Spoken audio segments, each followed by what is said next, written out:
صلوا علیہ وآلہ۔ صحیح بخاری حدیث نمبر 1۔ حضور اکرم صلی اللہ علیہ وآلہ وسلم کا ارشاد ہے، تمام اعمال کا دار و مدار نیت پر ہے، اور ہر عمل کا نتیجہ ہر انسان کو اس کی نیت کے مطابق ہی ملے گا۔ پس جس کی ہجرت دولت دنیا حاصل کرنے کے لیے ہو یا کسی عورت سے شادی کی غرض سے ہو، پس اس کی ہجرت انہی چیزوں کے لیے ہوگی جن کے حاصل کرنے کی نیت سے اس نے ہجرت کی۔ صحیح بخاری حدیث نمبر 2۔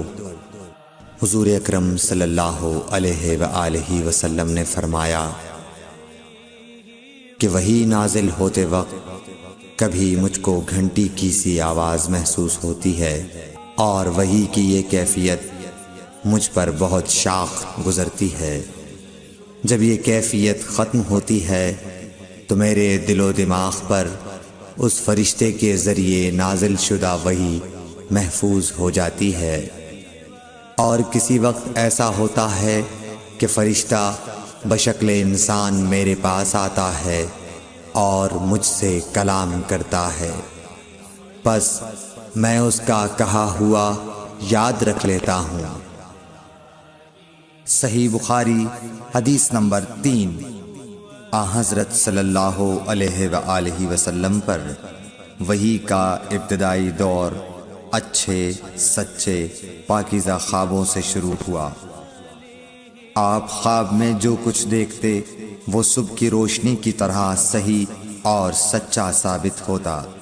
پھر من جانب قدرت آپ تنہائی پسند ہو گئے، اور آپ نے غار حرا میں خلوت نشینی اختیار فرمائی، اور کئی دن اور رات وہاں مسلسل عبادت اور یاد الہی و ذکر میں مشغول رہنے لگے۔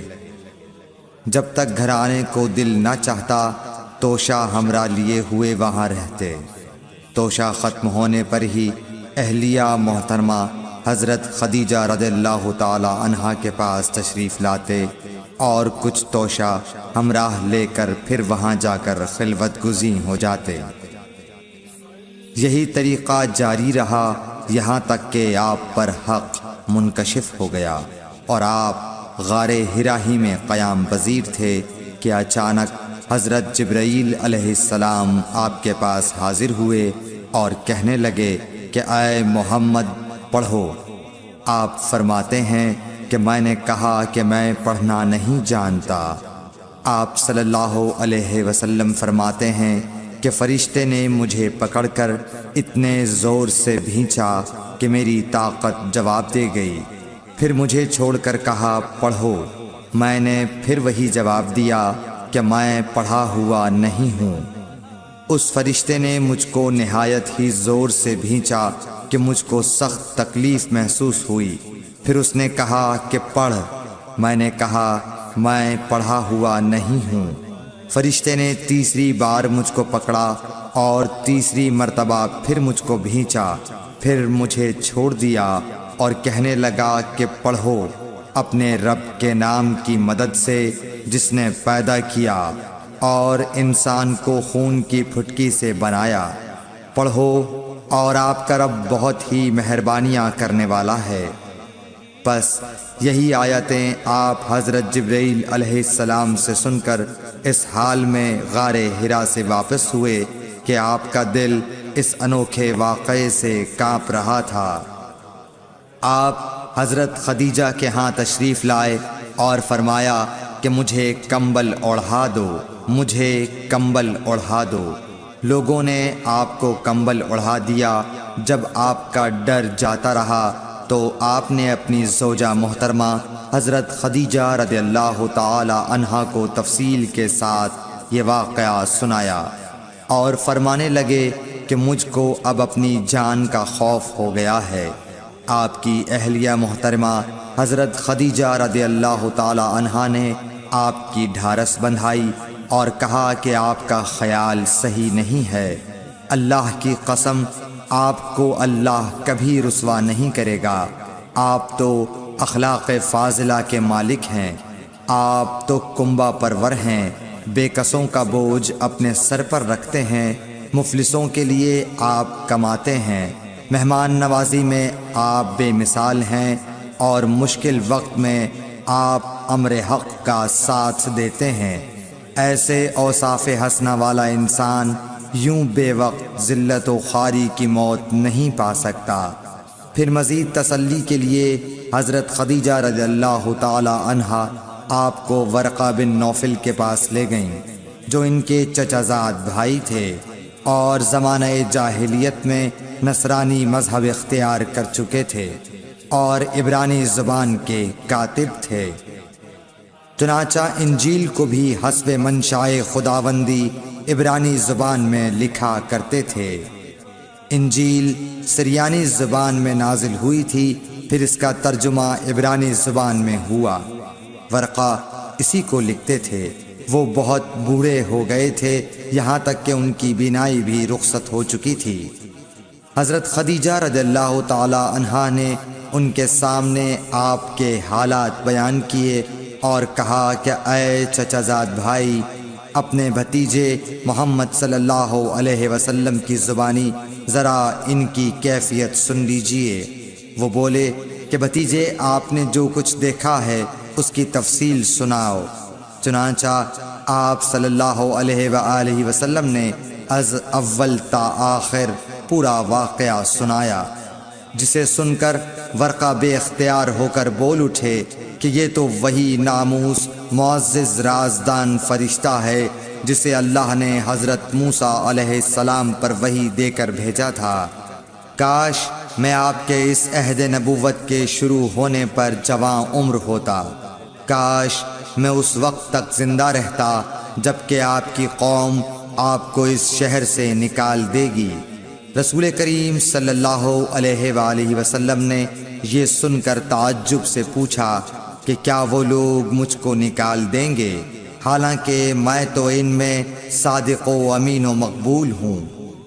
ورقہ بولا، ہاں یہ سب کچھ سچ ہے، مگر جو شخص بھی آپ کی طرح امر حق لے کر آیا لوگ اس کے دشمن ہی ہو گئے ہیں۔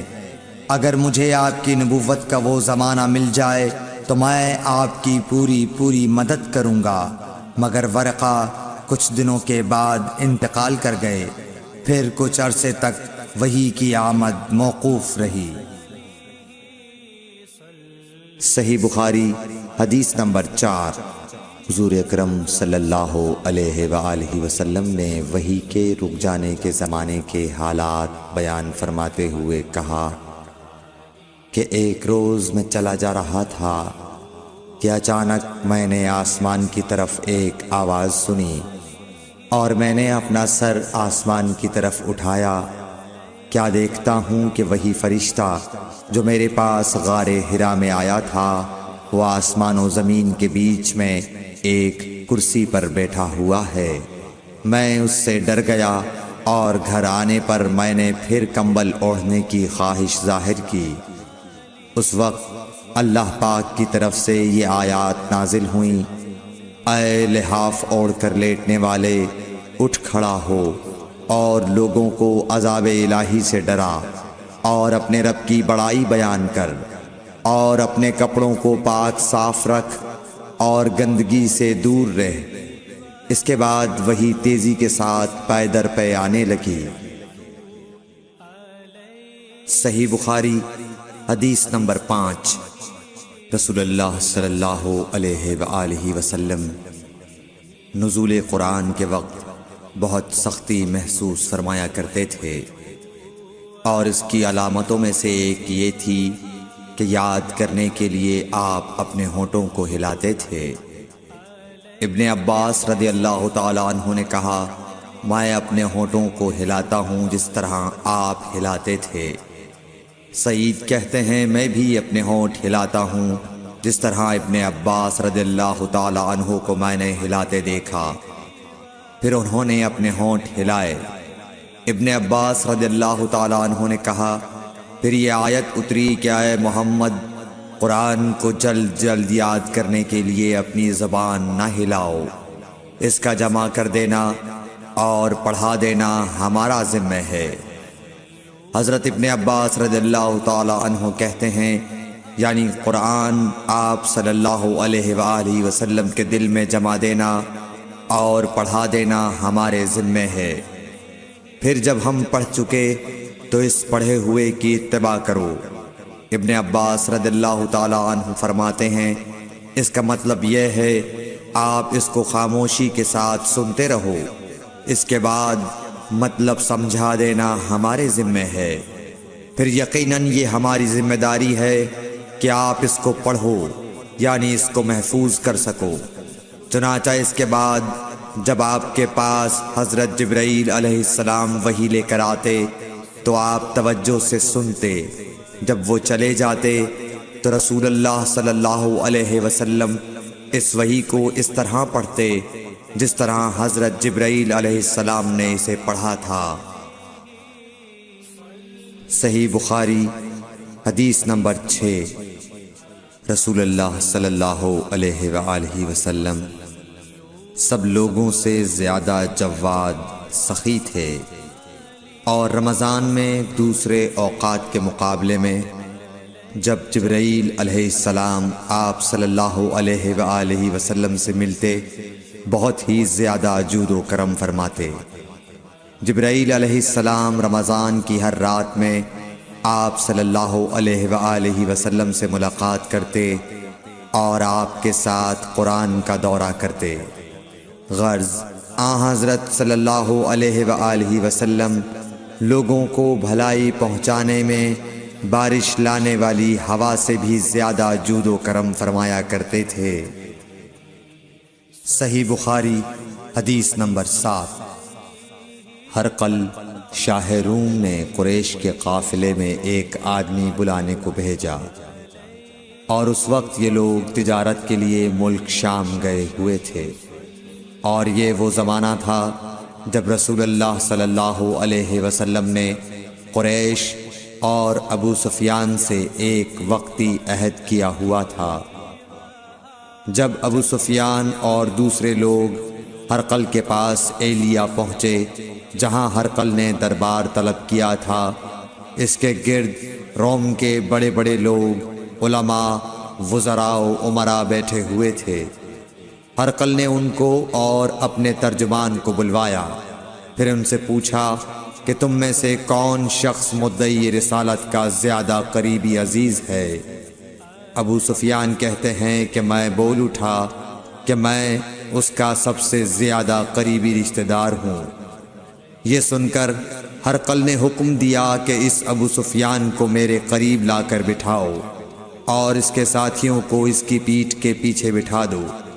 پھر اپنے ترجمان سے کہا کہ ان لوگوں سے کہہ دو کہ میں ابو سفیان سے اس شخص یعنی محمد صلی اللہ علیہ وسلم کے حالات پوچھتا ہوں، اگر یہ مجھ سے کسی بات میں جھوٹ بول دے تو تم اس کا جھوٹ ظاہر کر دینا۔ ابو سفیان کا قول ہے کہ خدا کی قسم اگر مجھے یہ غیرت نہ آتی کہ یہ لوگ مجھ کو جھٹلائیں گے تو میں آپ صلی اللہ علیہ وسلم کی نسبت ضرور غلط گوئی سے کام لیتا۔ خیر، پہلی بات جو ہرقل نے مجھ سے پوچھی وہ یہ کہ اس شخص کا خاندان تم لوگوں میں کیسا ہے؟ میں نے کہا وہ تو بڑے اونچے عالی نسب والے ہیں۔ کہنے لگا اس سے پہلے بھی کسی نے تم لوگوں میں ایسی بات کہی تھی؟ میں نے کہا نہیں۔ کہنے لگا اچھا اس کے بڑوں میں کوئی بادشاہ ہوا ہے؟ میں نے کہا نہیں۔ پھر اس نے کہا بڑے لوگوں نے اس کی پیروی اختیار کی ہے یا کمزوروں نے؟ میں نے کہا نہیں، کمزوروں نے۔ پھر کہنے لگا اس کے تابعدار روز بڑھتے جاتے ہیں یا کوئی ساتھی پھر بھی جاتا ہے؟ میں نے کہا نہیں۔ کہنے لگا کیا اپنے اس دعوی نبوت سے پہلے کبھی کسی بھی موقع پر اس نے جھوٹ بولا ہے؟ میں نے کہا نہیں، اور اب ہماری اس سے صلح کی ایک مقررہ مدت ٹھہری ہوئی ہے، معلوم نہیں وہ اس میں کیا کرنے والا ہے۔ ابو سفیان کہتے ہیں میں اس بات کے سوا اور کوئی جھوٹ اس گفتگو میں شامل نہ کر سکا۔ ہرقل نے کہا کیا تمہاری اس سے کبھی لڑائی بھی ہوئی ہے؟ ہم نے کہا کہ ہاں۔ بولا پھر تمہاری اور اس کی جنگ کا کیا حال ہوتا ہے؟ میں نے کہا لڑائی ڈول کی طرح ہے، کبھی وہ ہم سے میدان جنگ جیت لیتے ہیں اور کبھی ہم ان سے جیت لیتے ہیں۔ ہرقل نے پوچھا وہ تمہیں کس بات کا حکم دیتا ہے؟ میں نے کہا وہ کہتا ہے کہ صرف ایک اللہ ہی کی عبادت کرو، اس کا کسی کو شریک نہ بناؤ، اور اپنے باپ دادا کی شرک کی باتیں چھوڑ دو، اور ہمیں نماز پڑھنے، سچ بولنے، پرہیزگاری اور صلہ رحمی کا حکم دیتا ہے۔ یہ سب سن کر پھر ہرقل نے اپنے ترجمان سے کہا کہ ابو سفیان سے کہہ دے کہ میں نے تم سے اس کا نسب پوچھا تو تم نے کہا کہ وہ ہم سے عالی نسب ہے، اور پیغمبر اپنی قوم میں عالی نسب ہی بھیجے جایا کرتے ہیں۔ میں نے تم سے پوچھا کہ دعویٰ نبوت کی یہ بات تمہارے اندر اس سے پہلے کسی اور نے بھی کہی تھی؟ تو تم نے جواب دیا کہ نہیں۔ تب میں نے اپنے دل میں کہا کہ اگر یہ بات اس سے پہلے کسی اور نے کہی ہوتی تو میں سمجھتا کہ اس شخص نے بھی اسی بات کی تقلید کی ہے جو پہلے کہی جا چکی ہے۔ میں نے تم سے پوچھا کہ اس کے بڑوں میں کوئی بادشاہ بھی گزرا ہے تو تم نے کہا کہ نہیں۔ تو میں نے دل میں کہا کہ ان کے بزرگوں میں سے کوئی بادشاہ ہوا ہوگا تو کہہ دوں گا کہ وہ شخص اس بہانے اپنے آباء و اجداد کی بادشاہت اور ان کا ملک دوبارہ حاصل کرنا چاہتا ہے۔ اور میں نے تم سے پوچھا کہ اس بات کے کہنے یعنی پیغمبری کا دعویٰ کرنے سے پہلے تم نے کبھی اس کو دروغ گوئی کا الزام لگایا ہے؟ تم نے کہا کہ نہیں۔ تو میں نے سمجھ لیا کہ جو شخص آدمیوں کے ساتھ دروغ گوئی سے بچے وہ اللہ کے بارے میں کیسے جھوٹی بات کہہ سکتا ہے۔ اور میں نے تم سے پوچھا کہ بڑے لوگ اس کے پیرو ہوتے ہیں یا کمزور آدمی؟ تم نے کہا کمزوروں نے اس کی اتباع کی ہے۔ تو دراصل یہی لوگ پیغمبروں کے متبعین ہوتے ہیں۔ اور میں نے تم سے پوچھا کہ اس کے ساتھی بڑھ رہے ہیں یا کم ہو رہے ہیں؟ تم نے کہا کہ وہ بڑھ رہے ہیں، اور ایمان کی کیفیت یہی ہوتی ہے حتیٰ کہ وہ کامل ہو جاتا ہے۔ اور میں نے تم سے پوچھا کہ آیا کوئی شخص اس کے دین سے ناخوش ہو کر مرتد بھی ہو جاتا ہے؟ تم نے کہا نہیں۔ تو ایمان کی خاصیت بھی یہی ہے، جن کے دلوں میں اس کی مسرت رچ بس جائے وہ اس سے لوٹا نہیں کرتے۔ اور میں نے تم سے پوچھا کہ آیا وہ کبھی عہد شکنی کرتے ہیں؟ تم نے کہا نہیں۔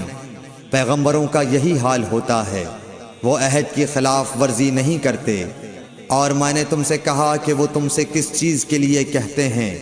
تم نے کہا کہ وہ ہمیں حکم دیتے ہیں کہ اللہ کی عبادت کرو، اس کے ساتھ کسی کو شریک نہ ٹھہراؤ، اور تمہیں بتوں کی پرستش سے روکتے ہیں، سچ بولنے اور پرہیزگاری کا حکم دیتے ہیں۔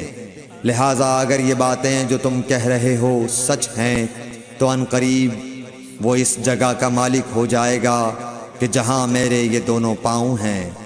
مجھے معلوم تھا کہ وہ پیغمبر آنے والا ہے، مگر مجھے یہ معلوم نہیں تھا کہ وہ تمہارے اندر ہوگا۔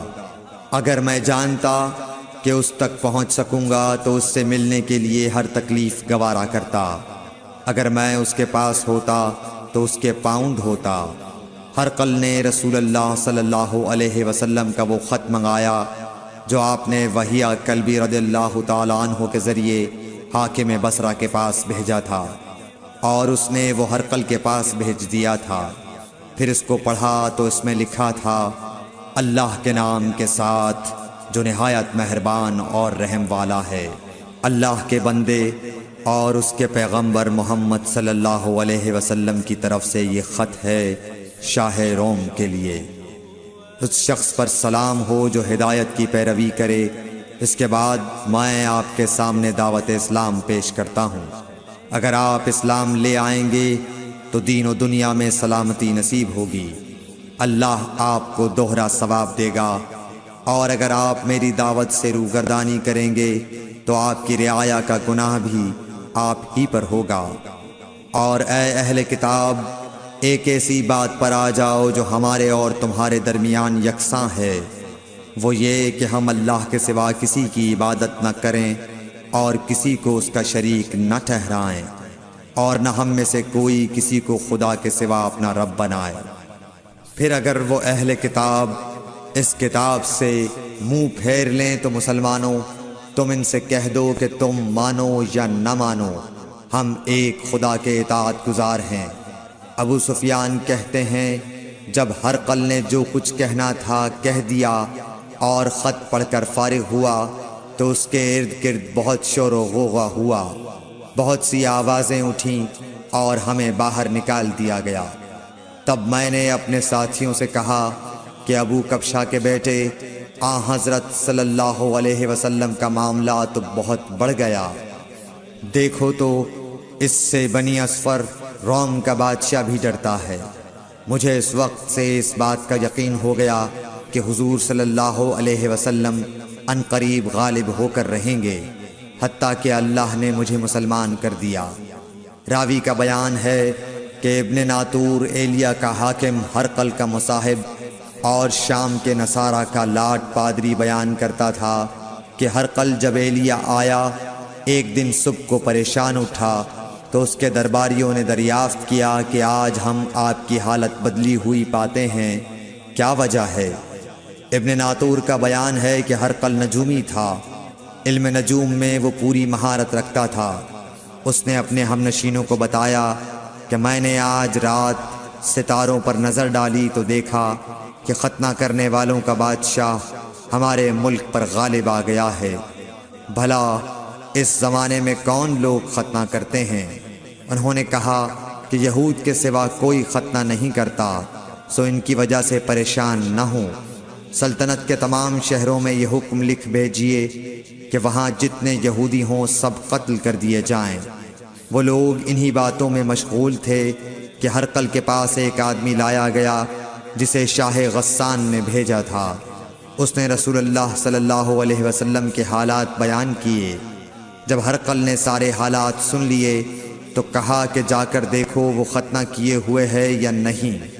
انہوں نے اسے دیکھا تو بتلایا کہ وہ ختنہ کیا ہوا ہے۔ ہرقل نے جب اس شخص سے عرب کے بارے میں پوچھا تو اس نے بتلایا کہ وہ ختنہ کرتے ہیں۔ تب ہرقل نے کہا کہ یہی محمد صلی اللہ علیہ وسلم اس امت کے بادشاہ ہیں جو پیدا ہو چکے ہیں۔ پھر اس نے اپنے ایک دوست کو رومیہ خط لکھا اور وہ بھی علم نجوم میں ہرقل کی طرح ماہر تھا۔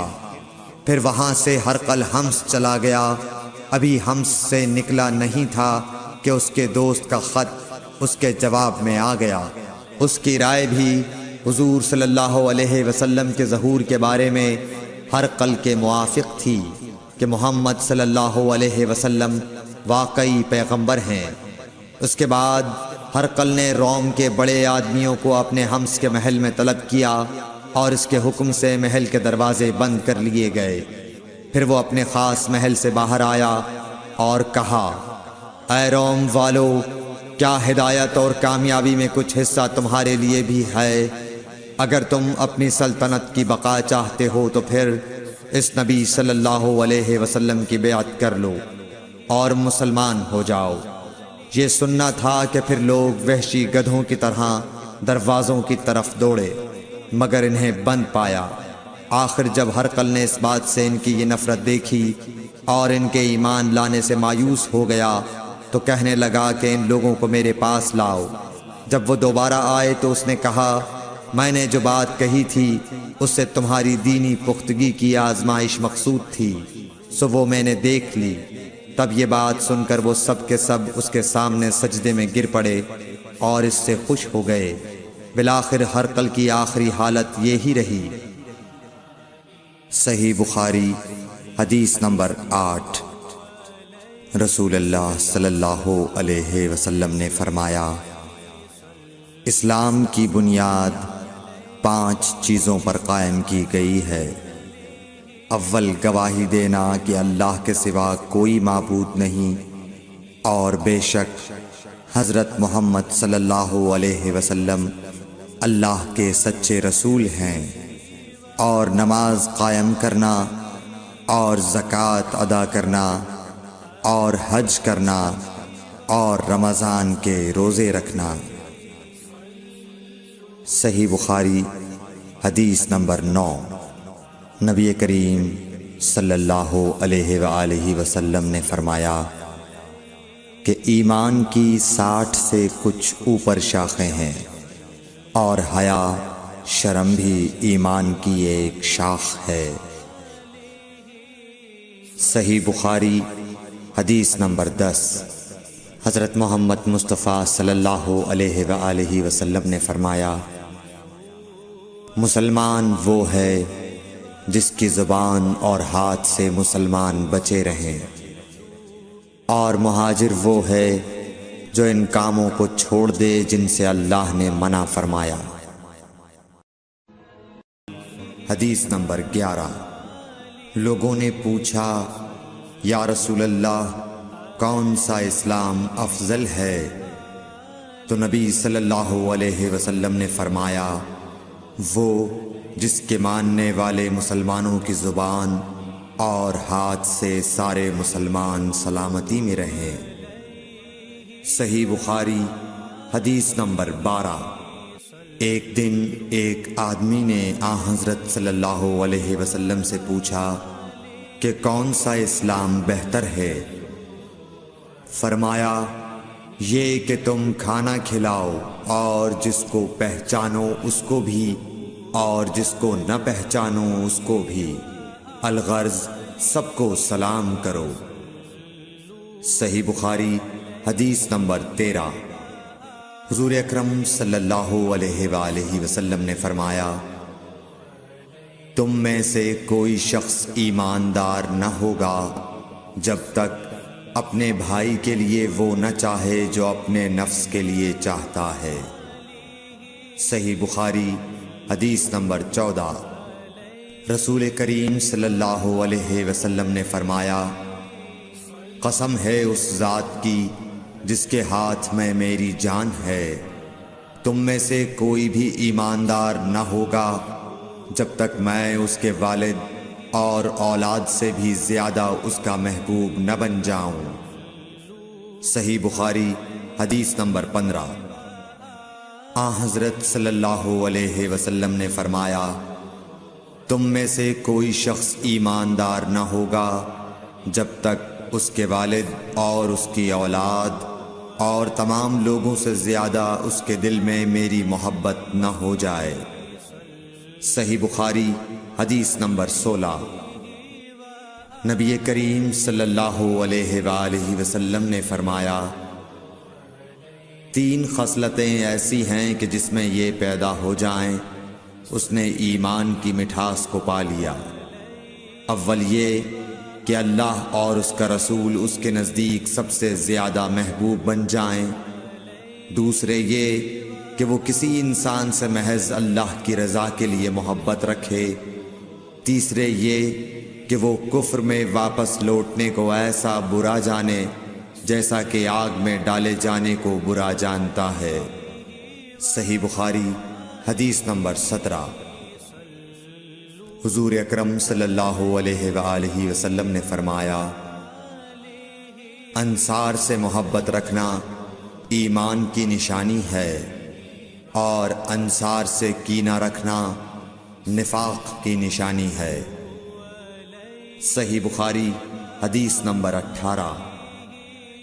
رسول اللہ صلی اللہ علیہ وسلم نے اس وقت جب آپ کے گرد صحابہ کی ایک جماعت بیٹھی ہوئی تھی فرمایا کہ مجھ سے بیعت کرو اس بات پر کہ اللہ کے ساتھ کسی کو شریک نہ کرو گے، چوری نہ کرو گے، زنا نہ کرو گے، اپنی اولاد کو قتل نہ کرو گے، اور ناعمدن کسی پر کوئی ناحق بہتان باندھو گے، اور کسی بھی اچھی بات میں اللہ کی نافرمانی نہ کرو گے۔ جو کوئی تم میں اس عہد کو پورا کرے گا تو اس کا ثواب اللہ کے ذمے ہے، اور جو کوئی ان بری باتوں میں سے کسی کا ارتکاب کرے اور اسے دنیا میں اسلامی قانون کے تحت سزا دے دی گئی تو یہ سزا اس کے گناہوں کے لیے بدلہ ہو جائے گی، اور جو کوئی ان میں سے کسی بات میں مبتلا ہو گیا اور اللہ نے اس کے گناہ کو چھپا لیا تو پھر اس کا معاملہ اللہ کے حوالے ہے، اگر چاہے معاف کرے اور اگر چاہے سزا دے دے۔ عبادہ کہتے ہیں کہ پھر ہم سب نے ان سب باتوں پر آپ صلی اللہ علیہ وسلم سے بیعت کر لی۔ صحیح بخاری حدیث نمبر 19۔ رسول اللہ صلی اللہ علیہ وسلم نے فرمایا، وہ وقت قریب ہے جب مسلمان کا سب سے عمدہ مال اس کی بکریاں ہوں گی، جن کے پیچھے وہ پہاڑوں کی چوٹیوں اور برساتی وادیوں میں اپنے دین کو بچانے کے لیے بھاگ جائے گا۔ صحیح بخاری حدیث نمبر 20۔ رسول اللہ صلی اللہ علیہ وسلم کسی کام کا حکم دیتے تو وہ ایسا ہی کام ہوتا جس کے کرنے کی لوگوں میں طاقت ہوتی۔ اس پر صحابہ کرام نے عرض کیا کہ یا رسول اللہ، ہم لوگ تو آپ جیسے نہیں ہیں، آپ تو معصوم ہیں اور آپ کی اللہ پاک نے اگلی پچھلی سب لغزشیں معاف فرما دی ہیں، اس لیے ہمیں اپنے سے کچھ زیادہ عبادت کرنے کا حکم فرمائیے۔ یہ سن کر آپ ناراض ہوئے، حتیٰ کہ خفگی آپ کے چہرہ مبارک سے ظاہر ہونے لگی۔ پھر فرمایا کہ بے شک میں تم سب سے زیادہ اللہ سے ڈرتا ہوں اور تم سب سے زیادہ اسے جانتا ہوں، پس تم مجھ سے بڑھ کر عبادت نہیں کر سکتے۔ صحیح بخاری حدیث نمبر 21۔ حضور اکرم صلی اللہ علیہ وآلہ وسلم نے ارشاد فرمایا، جس شخص میں یہ 3 باتیں ہوں گی وہ ایمان کا مزہ پالے گا۔ ایک یہ کہ وہ شخص جسے اللہ اور اس کا رسول ان کے ماں سوا سے زیادہ عزیز ہوں، اور دوسرے یہ کہ جو کسی بندے سے محض اللہ ہی کے لیے محبت کرے، اور تیسری بات یہ کہ جسے اللہ نے کفر سے نجات دی ہو، پھر دوبارہ کفر اختیار کرنے کو وہ ایسا برا سمجھے جیسا آگ میں گر جانے کو برا جانتا ہے۔ صحیح بخاری حدیث نمبر 22۔ حضرت محمد مصطفیٰ صلی اللہ علیہ وآلہ وسلم نے فرمایا، جب جنتی جنت میں اور دوزخی دوزخ میں داخل ہو جائیں گے، اللہ پاک فرمائے گا، جس کے دل میں رائی کے دانے کے برابر بھی ایمان ہو، اس کو بھی دوزخ سے نکال لو۔ تب ایسے لوگ دوزخ سے نکال لیے جائیں گے اور وہ جل کر کوئلے کی طرح سیاہ ہو چکے ہوں گے، پھر زندگی کی نہر میں یا بارش کے پانی میں ڈالے جائیں گے۔ اس وقت وہ دانے کی طرح اگائیں گے جس طرح ندی کے کنارے دانے اگاتے ہیں۔ کیا تم نے نہیں دیکھا کہ دانہ زردی مائل پیچ در پیچ نکلتا ہے؟ صحیح بخاری حدیث نمبر 23۔ حضور اکرم صلی اللہ علیہ وآلہ وسلم نے فرمایا، میں ایک وقت سو رہا تھا، میں نے خواب میں دیکھا کہ لوگ میرے سامنے پیش کیے جا رہے ہیں اور وہ کرتے پہنے ہوئے ہیں، کسی کا کرتا سینے تک ہے اور کسی کا اس سے نیچا ہے۔ پھر میرے سامنے عمر بن خطاب لائے گئے، ان کے بدن پر جو کرتا تھا اسے وہ گھسیٹ رہے تھے، یعنی ان کا کرتا زمین تک نیچا تھا۔ صحابہ رضی اللہ تعالی عنہ نے پوچھا کہ یا رسول اللہ، اس کی کیا تعبیر ہے؟ آپ نے فرمایا کہ اس سے دین مراد ہے۔ صحیح بخاری حدیث نمبر 24۔ ایک مرتبہ رسول کریم صلی اللہ علیہ وسلم ایک انصاری شخص کے پاس سے گزرے، اس حال میں کہ وہ اپنے ایک بھائی سے کہہ رہے تھے کہ تم اتنی شرم کیوں کرتے ہو؟ آپ نے اس انصاری سے فرمایا کہ اس کو اس کے حال پر رہنے دو، کیونکہ حیا بھی ایمان ہی کا ایک حصہ ہے۔ صحیح بخاری حدیث نمبر 25۔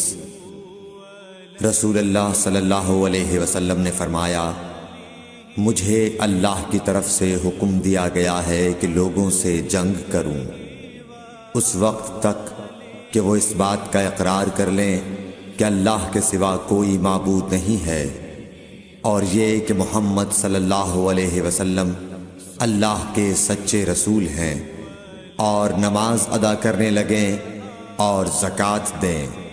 جس وقت وہ یہ کرنے لگیں گے تو مجھ سے اپنے جان و مال کو محفوظ کر لیں گے، سوائے اسلام کے حق کے۔ رہا ان کے دل کا حال تو ان کا حساب اللہ کے ذمے ہے۔ صحیح بخاری حدیث نمبر 26۔ رسول اللہ صلی اللہ علیہ وسلم سے دریافت کیا گیا کہ کون سا عمل سب سے افضل ہے؟ فرمایا اللہ اور اس کے رسول پر ایمان لانا۔ کہا گیا اس کے بعد کون سا؟ آپ نے فرمایا کہ اللہ کی راہ میں جہاد کرنا۔ کہا گیا پھر کیا ہے؟ آپ نے فرمایا حج مبرور۔ صحیح بخاری حدیث نمبر 27۔ رسول اللہ صلی اللہ علیہ وسلم نے چند لوگوں کو کچھ عطیہ دیا اور سعد وہاں موجود تھے۔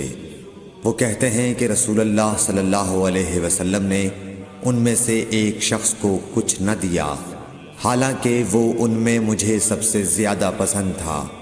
میں نے کہا حضور آپ نے فلاں کو کچھ نہ دیا، میں اسے مومن گمان کرتا ہوں۔ آپ نے فرمایا مومن یا مسلمان؟ میں تھوڑی دیر چپ رہ کر پھر پہلی بات دہرانے لگا۔ حضور صلی اللہ علیہ وسلم نے بھی دوبارہ وہی جواب دیا۔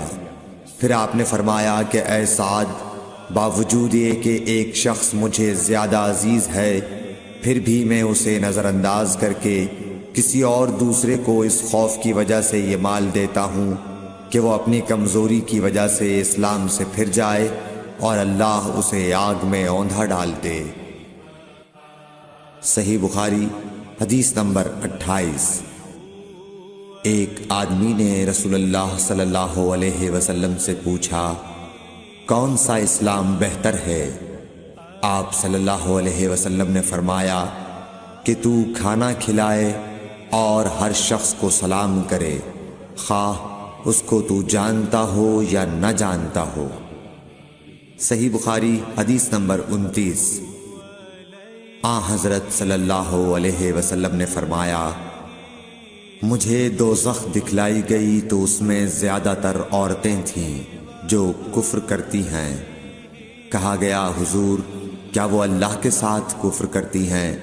آپ صلی اللہ علیہ وسلم نے فرمایا کہ خاوند کی ناشکری کرتی ہیں اور احسان کی ناشکری کرتی ہیں۔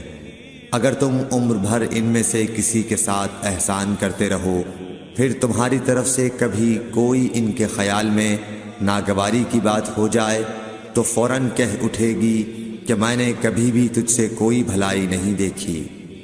صحیح بخاری حدیث نمبر 30۔ حضرت صلی اللہ علیہ وآلہ وسلم فرماتے تھے جب دو مسلمان اپنی اپنی تلواریں لے کر بھڑ جائیں تو قاتل اور مقتول دونوں دوزخی ہیں۔ عرض کیا گیا یا رسول اللہ قاتل تو خیر ضرور دوزخی ہونا چاہیے، مقتول کیوں؟ فرمایا وہ بھی اپنے ساتھی کو مار ڈالنے کی حرص رکھتا تھا، موقع پاتا تو وہ اسے ضرور قتل کر دیتا، دل کے عزم سمیم پر وہ دوزخی ہوا۔ صحیح بخاری حدیث نمبر 31۔ ابو ذر ایک جوڑا پہنے ہوئے تھے اور ان کا غلام بھی جوڑا پہنے ہوئے تھا۔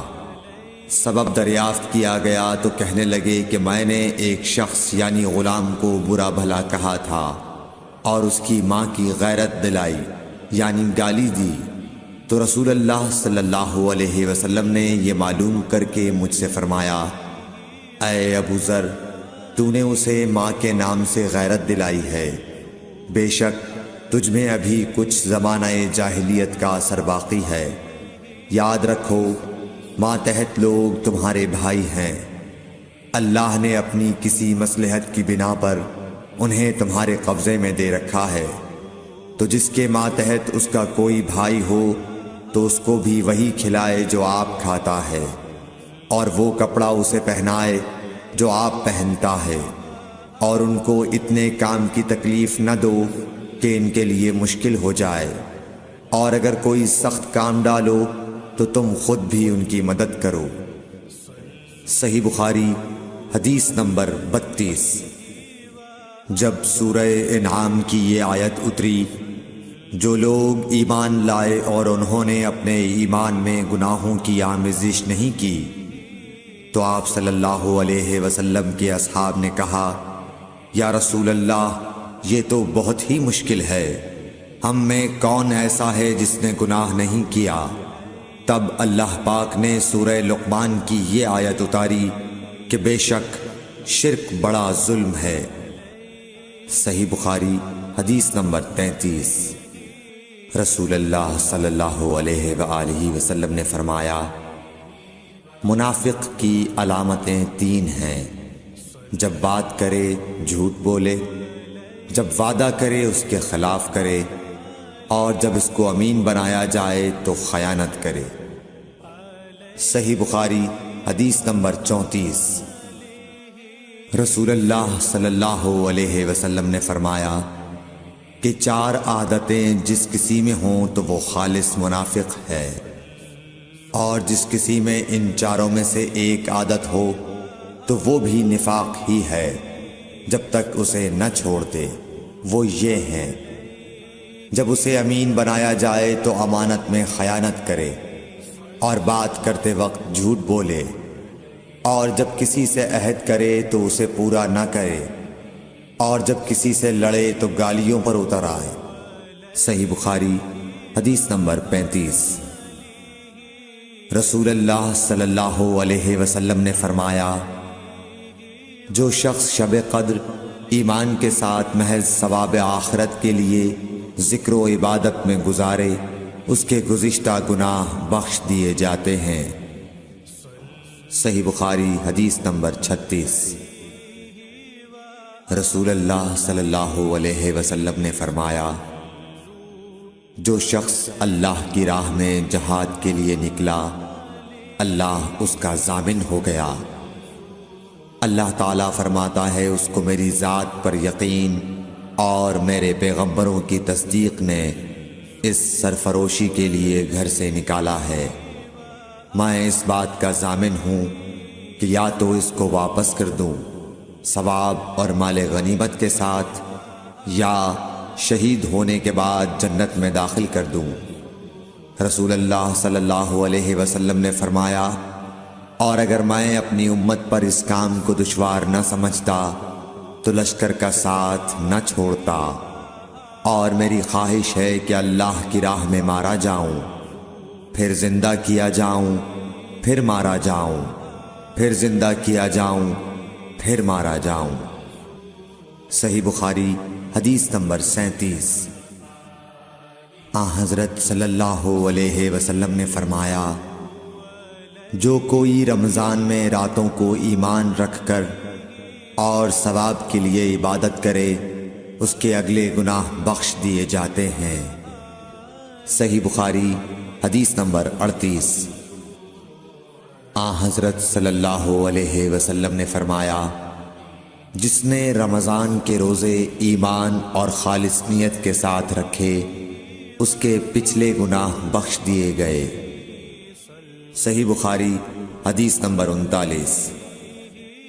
حضرت صلی اللہ علیہ وسلم نے فرمایا، بے شک دین آسان ہے، اور جو شخص دین میں سختی اختیار کرے گا تو دین اس پر غالب آ جائے گا، اور اس کی سختی نہ چل سکے گی۔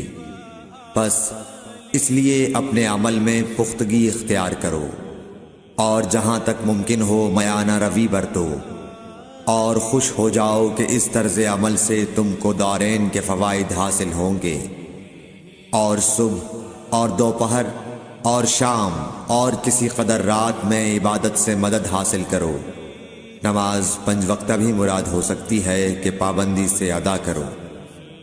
صحیح بخاری حدیث نمبر 40۔ رسول اللہ صلی اللہ علیہ وسلم جب مدینہ تشریف لائے تو پہلے اپنی نانہال اترے جو انصار تھے، اور وہاں آپ نے 16 یا 17 ماہ بیت المقدس کی طرف منہ کر کے نماز پڑھی، اور آپ کی خواہش تھی کہ آپ کا قبلہ بیت اللہ کی طرف ہو۔ جب بیت اللہ کی طرف نماز پڑھنے کا حکم ہو گیا تو سب سے پہلی نماز جو آپ نے بیت اللہ کی طرف پڑھی عصر کی نماز تھی۔ وہاں آپ صلی اللہ علیہ وسلم کے ساتھ لوگوں نے بھی نماز پڑھی۔ پھر آپ کے ساتھ نماز پڑھنے والوں سے ایک آدمی نکلا اور اس کا مسجد بنی حارثہ کی طرف گزر ہوا تو وہ لوگ رکوع میں تھے۔ وہ بولا کہ میں اللہ کی گواہی دیتا ہوں کہ میں نے رسول اللہ صلی اللہ علیہ وسلم کے ساتھ مکے کی طرف منہ کر کے نماز پڑھی ہے۔ یہ سن کر وہ لوگ اسی حال میں بیت اللہ کی طرف گھوم گئے، اور جب رسول اللہ صلی اللہ علیہ وسلم بیت المقدس کی طرف منہ کر کے نماز پڑھا کرتے تھے، یہودی اور عیسائی خوش ہوتے تھے، مگر جب آپ نے بیت اللہ کی طرف منہ پھیر لیا تو انہیں یہ امر ناگوار ہوا۔ زہیر ایک راوی کہتے ہیں کہ ہم سے ابو اسحاق نے برا سے یہ حدیث بھی نقل کی ہے کہ قبلہ کی تبدیلی سے پہلے کچھ مسلمان انتقال کر چکے تھے، تو ہمیں یہ معلوم نہ ہو سکا کہ ان کی نمازوں کے بارے میں کیا کہیں۔ تب اللہ نے یہ آیت نازل کی، وَمَا كَانَ اللَّهُ لِيُضِيعَ إِيمَانَكُمْ، سورہ بقرہ آیت نمبر 143۔ صحیح بخاری حدیث نمبر 41۔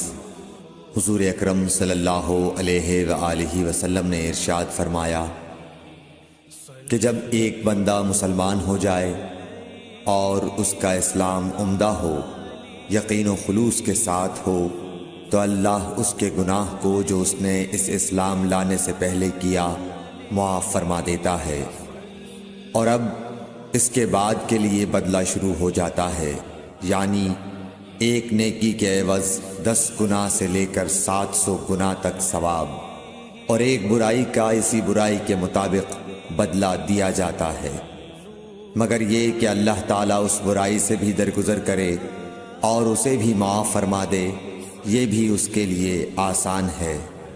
صحیح بخاری حدیث نمبر 42۔ رسول اللہ صلی اللہ علیہ وسلم نے فرمایا کہ تم میں سے کوئی شخص جب اپنے اسلام کو عمدہ بنا لے، یعنی نفاق اور ریا سے پاک کر لے، تو ہر نیک کام جو وہ کرتا ہے اس کے عوض 10 سے لے کر 700 گناہ تک نیکیاں لکھی جاتی ہیں، اور ہر برا کام جو کرتا ہے تو وہ اتنا ہی لکھا جاتا ہے جتنا کہ اس نے کیا ہے۔ صحیح بخاری حدیث نمبر 43۔ رسول اللہ صلی اللہ علیہ وسلم ایک دن حضرت عائشہ رضی اللہ تعالی عنہا کے پاس آئے۔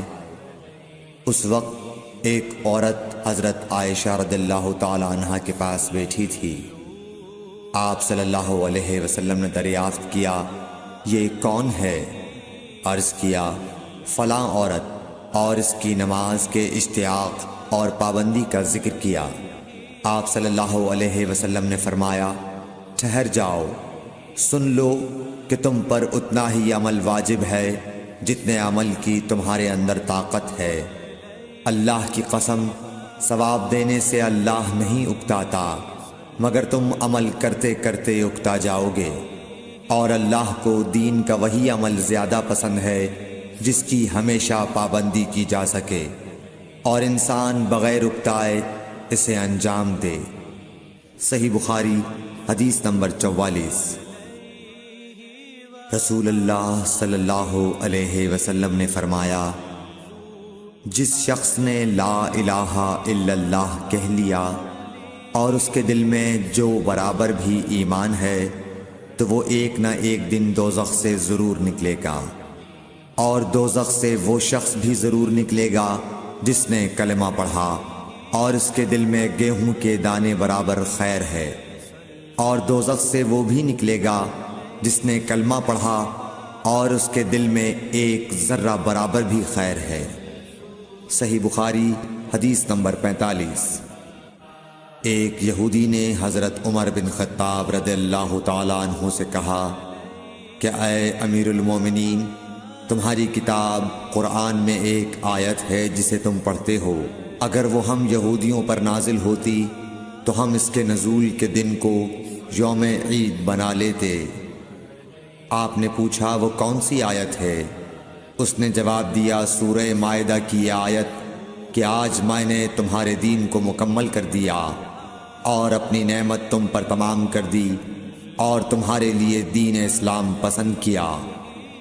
حضرت عمر رضی اللہ تعالی عنہ نے فرمایا کہ ہم اس دن اور اس مقام کو خوب جانتے ہیں۔ جب یہ آیت رسول اللہ صلی اللہ علیہ وسلم پر نازل ہوئی، اس وقت آپ صلی اللہ علیہ وسلم عرفات میں جمعے کے دن کھڑے ہوئے تھے۔ صحیح بخاری حدیث نمبر 46۔ طلحہ بن عبید اللہ کہتے تھے کہ نجد والوں میں سے ایک شخص حضرت صلی اللہ علیہ وسلم کے پاس آیا، سر پریشان یعنی بال بکھرے ہوئے تھے۔ ہم اس کی آواز کی بن بناہٹ سنتے تھے اور ہم سمجھ نہیں پا رہے تھے کہ وہ کیا کہہ رہا ہے، یہاں تک کہ وہ نزدیک آن پہنچا جب معلوم ہوا کہ وہ اسلام کے بارے میں پوچھ رہا ہے۔ حضرت صلی اللہ علیہ وسلم نے فرمایا کہ اسلام دن رات میں 5 نمازیں پڑھنا ہے۔ اس نے کہا بس اس کے سوا تو اور کوئی نماز مجھ پر نہیں۔ آپ نے فرمایا نہیں، مگر تو نفل پڑھے تو اور بات ہے۔ حضرت صلی اللہ علیہ وسلم نے فرمایا اور رمضان کے روزے رکھنا۔ اس نے کہا اور تو کوئی روزہ مجھ پر نہیں ہے۔ آپ نے فرمایا نہیں، مگر تو نفل روزے رکھے تو اور بات ہے۔ طلحہ نے کہا اور حضرت صلی اللہ علیہ وسلم نے اس زکوٰۃ کا بیان کیا۔ وہ کہنے لگا کہ بس اور کوئی صدقہ مجھ پر نہیں ہے۔ آپ نے فرمایا نہیں، مگر یہ کہ تو نفل صدقہ دے تو اور بات ہے۔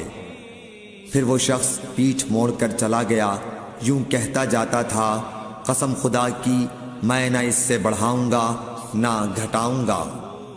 حضرت صلی اللہ علیہ وسلم نے فرمایا اگر یہ سچا ہے تو اپنی مراد کو پہنچ گیا۔ صحیح بخاری حدیث نمبر 47۔ حضرت صلی اللہ علیہ وسلم نے فرمایا جو کوئی ایمان رکھ کر اور ثواب کی نیت سے کسی مسلمان کے جنازے کے ساتھ جائے اور نماز اور دفن سے فراغت ہونے تک اس کے ساتھ رہے تو وہ 2 قیرات ثواب لے کر لوٹے گا۔ ہر قیرات اتنا بڑا ہوگا جیسے احد کا پہاڑ۔